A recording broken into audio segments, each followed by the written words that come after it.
Hi friends, welcome back to our channel. நாங்களாம் ஒரு puberty function மஞ்சள் நீராட்டு விழாக்கு தான் கிளம்பிட்டு இருந்தோம். நாங்கள் வீட்டிலேருந்து கிளம்புனப்பவே டைம் வந்து 8 o'clock.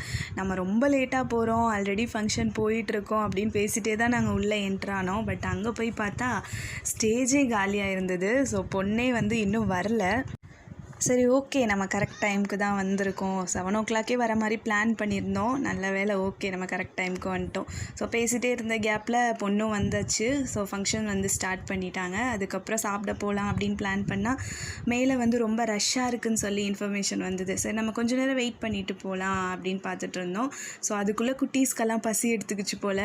ஃப்ரண்ட்டில் வந்து பாப்கார்ன் ஸ்டால், ஐஸ்கிரீம் ஸ்டால்லாம் போட்டிருந்தாங்க. அங்கேருந்து பாப்கார்ன் வாங்கிட்டு வந்துட்டு அவங்களும் சாப்பிட்டு எங்களுக்கும் ஊட்டி விட்டாங்க. ஸோ அதுக்கப்புறம் பசங்க கொஞ்சம் நேரம் கழித்து ஐஸ்கிரீமும் வாங்கிட்டு வந்து கொடுத்துட்டாங்க. ஸோ சாப்பிட்றதுக்கப்புறம் சாப்பிட வேண்டியதெல்லாம் நாங்கள் முன்னாடியே சாப்பிட்டு முடிச்சுட்டு தான் சாப்பிட போனோம். அங்கே போய் பார்த்தா பழனிமலை படிக்கட்டு மாதிரி இருக்குங்க. ஒரு வழியாக மேலே ஏறி போயாச்சு. ஸோ சாப்பிட்றதுக்கு முன்னாடியே ஒரு வாக்கிங் போயாச்சு.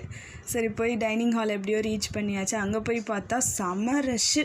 சரி, ஓகே, நம்ம வெயிட் பண்ணி தான் சாப்பிட்ணும் போல் அப்படின்னு நினச்சிட்டு தாங்க போய் பார்த்தேன். பட் அங்கே போய் பார்த்தா ஒரு ரோ ஃபுல்லாக நமக்காக காலியாக இருந்தது. ஸோ ஆல்ரெடி இலை போட்டு வாட்டர் பாட்டில் ஸ்வீட்லாம் வச்சுருந்தாங்க. ஒரு வழியாக போய் உக்காந்தாச்சு. ஸோ இலையில் ஆனியன் ரைத்தா, கத்திரிக்காய் பச்சடி, குலாப் ஜாமுன் இருந்தது. ஃபஸ்ட்டு நான் குலாப் ஜாமுன் தான் எடுத்து சாப்பிட்டேன். ஸோ நமக்கு எப்படி ஒரு குலாப் ஜாமுன் பற்றும். ஸோ போகிறப்ப இன்னொரு குலாப் ஜாமுன் கண்டிப்பாக கேட்டு வாங்கிட்டு போயிடணுன்னு பிளான் பண்ணிட்டு தான் அந்த குலாப் ஜாமுனே சாப்பிட்டேன். கொஞ்சம் ஹார்டாக இருந்தது, பட் செம டேஸ்ட்டாக இருந்தது. ஸோ அப்புறம் பிரியாணியும் ஒரு வழியாக பரிமாறிட்டாங்க. இன்னமுங்க இந்த டைம் வந்து ஒரு பிரியாணி சாப்பிட்ற மூடே வரல, ஒரு இன்ட்ரெஸ்ட்டே. So already popcorn, gulab jamun, ஐஸ்கிரீம்லாம் சாப்பிட்டதுனாலையோ என்னவோ தெரியல. ஸோ ரொம்ப சூடாக இருந்தது. நான் நடுவில் வந்து ஒரு பார்ட்டிஷன் போட்டு அதை ஆற வச்சுட்டு இருந்தேன். ஸோ ரொம்ப சூடாகவும் சாப்பிட முடியாது இல்லையா, கொஞ்சமாச்சும் ஆறணும்ல, அப்போ தானே அந்த டேஸ்ட்டு தெரியும். ஸோ அதுக்கப்புறம் ஒரு வழியாக பிரியாணியை வந்து சாப்பிட்டு முடிச்சாச்சு. நான் அந்த ஃபஸ்ட் டைம் அவங்க பரிமாறினதோடு சரிங்க. செகண்ட் டைம் நான் வாங்கவே இல்லை.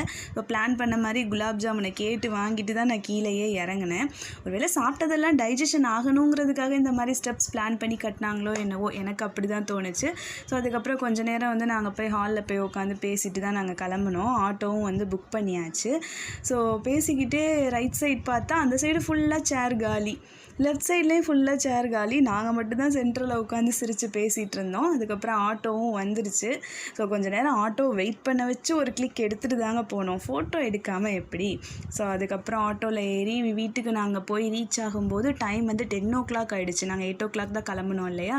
ஸோ அங்கே வீட்டுக்கு போக 10 o'clock ஆகிடுச்சு. ஸோ வீட்டுக்கு வந்தோடனே ஃபேஸ் வாஷ் பண்ண சுத்தமாக மனசு இல்லை. ஸோ கொஞ்சம் நேரம் நம்ம அழகை நம்மளே ரசிச்சுட்டு அதுக்கப்புறம் தான் ஃபேஸ் வாஷ் பண்ணிவிட்டு ட்ரெஸ் சேஞ்செலாம் பண்ணிவிட்டு தூங்கணும். இவ்வளோ நேரம் வீடியோ பார்த்ததுக்கு ரொம்ப தேங்க்ஸ் ஃப்ரெண்ட்ஸ்.